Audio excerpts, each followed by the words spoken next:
కృష్ణం వందే జగద్గురుంలోని జగన్నాటకం పాట రాయడానికే భగవంతుడు తనకు ఇంత సినీ జీవితాన్ని ప్రసాదించాడనిపిస్తోంది అంటున్నారు సిరివెన్నెల. ఆయన చెప్పిన మరిన్ని సినీ విశేషాలు చూసేద్దాం ఇప్పుడు.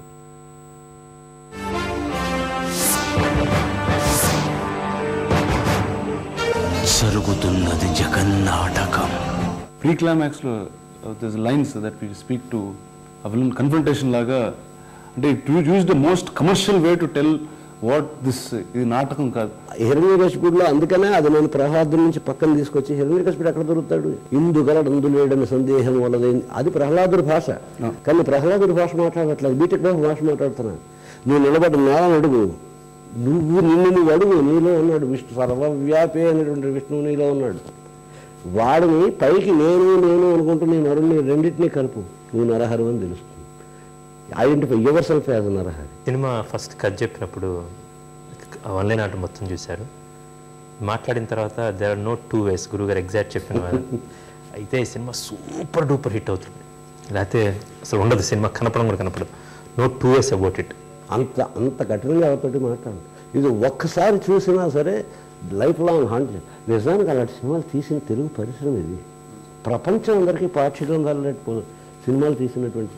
మరి ఎందుకు మధ్యలో ఇది వచ్చిందంటే కళాత్మక వ్యాపారం కాస్త వ్యాపారాత్మక కళ అయిపోయింది. గురుగారిలో ద బెస్ట్ క్వాలిటీస్ డైలాగ్స్ చదవంగానే అర్జెంట్ వాడిని చూడాలి తీసుకురా, ఎవరు సాయం చూడాలి తీసుకురా. అద్భుతంగా సార్. ఇప్పుడు మా వాళ్ళు భాష మాట్లాడుతున్నారు.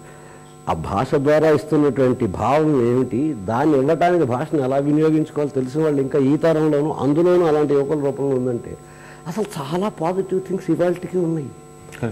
ఆ గుర్తించడానికి భయం ఏమిటి? యాక్చువల్గా you both become the leaders of the future. సారథ్యం అంటూ ఒక చోట ఒక స్టార్ట్ చేయాలి, somebody should bell the cat అని.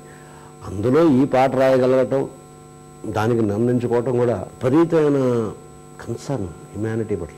ఒక్కసారి నిలబడి ఆలోచిద్దాం, ఆలోచించవద్దు, బతుకుదా ఒక క్షణం. కలంటే బతుకునిచ్చేది అనుకో, బతుకు నేర్పేది. Common thing in most and probably everybody, love.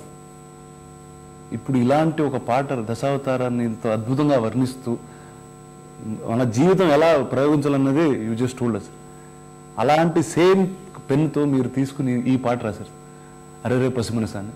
I just know what is, అంటే ఎంతమంది ఉన్నారు సార్ మీలో? యాక్చువల్గా నాలో ఒక బేసిక్గా ఒక పసివాడు ఉన్నాడు.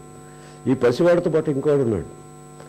నన్ను కన్నది ఒక స్త్రీ, నా తోడబుట్టింది ఒక స్త్రీ, నేను వివాహం చేసుకున్నది ఒక స్త్రీని, నేను కన్నది ఇంకో స్త్రీని. ఆ స్త్రీతో ఏ పరిస్థితుల్లో అవమానించబడకూడదు. క్లబ్ డాన్సరా మరొట. ఇవాళ ప్రేమ అనే పదాన్ని భౌతికమైన ప్రాకృతికమైన ఆకర్షణకు పర్యాయ పదంగా వాడుతున్నాం. ప్రేమ అనే పదం totally it loss its meaning. ప్రపంచంలో ప్రతి క్షణం మనం అన్ని చోట్ల నుంచి పొందుతున్నది ప్రేమే. అది మన అంతరాత్మకు తెలుసు.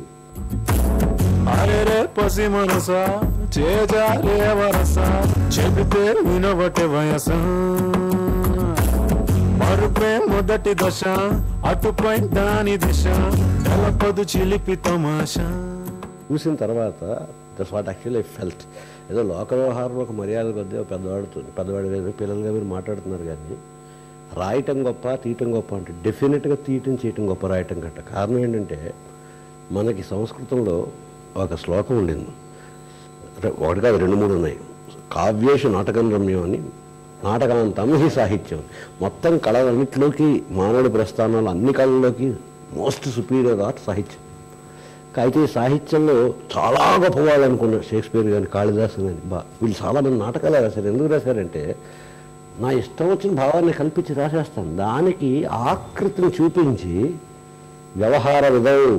వ్యవహారంతో ఉన్నట్టుగా చూపించి మన నిత్య జీవన వ్యవహారం నాలాంటి పాంచభౌతికమైన ఇంకొక రూపంలో దాన్ని చూపించడానికి ఇక్కడ జరిగే వర్క్ అన్నితర సాధ్యమైన వర్క్ ఒకటైతుంది. 2 దాన్ని చూపించాల్సింది నువ్వు అభినయం ద్వారా. దేవుడంటే సాయం. ఒక చిన్న చేప సాయం చేస్తే దేవుడు అన్నారు, ఒక పంది సాయం చేస్తే వరాహమూర్తి అన్నారు, మహావిష్ణు అవతారం అన్నారు. తాత రాసిన దేవుడి గురించి కాదు, సాయం గురించి. ఇప్పుడు బొబ్బిల్ నుంచి రాస్తా వచ్చారు సార్ మీరు, ఇంకా దాని ముందు నుంచి నాకు ఎప్పటి నుంచి రాస్తాం, సిరివెన్నెలకి ఆబ్వియస్లీ. ఇంకా ప్రేమ ఇంకా ఇన్ని how many more ways can you explain to us? 5 మూలకాలతో ఎంత విశ్వాన్ని సృష్టించాడు దేవుడు. పృథివీ వ్యాపస్తేజ వాయురాకాశం. వీటికి మూలమైన ప్రేమతో సృష్టించాడు ఈ మొత్తం అంతా. ఎన్ని రకాలుగా చెప్పచ్చు.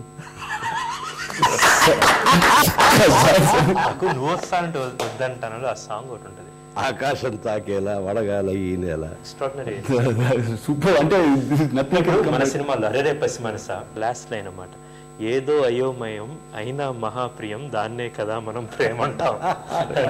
Very exciting. దీంట్లో ఎంచుకునే మాటలకు కూడా ఒక అర్థం ఉంటుంది.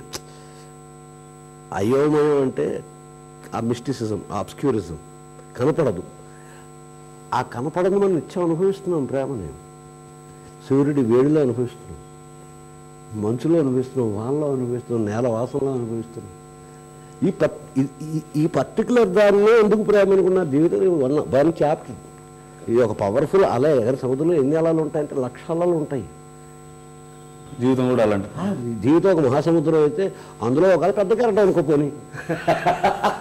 మారిన సామాజిక పరిస్థితుల్లో 16 ఏళ్ళ పెళ్ళవలసిన పరిస్థితులు 30 ఏళ్ళ దాకా అవ్వకపోతే అది పెట్టే బాధ. అరే పసి మనస చేజారే వరస చెబితే వినవటే వయస మరుపే మొదటి దశ అటుపై దాని దిశ తెలపదు చిలిపి తమాషా.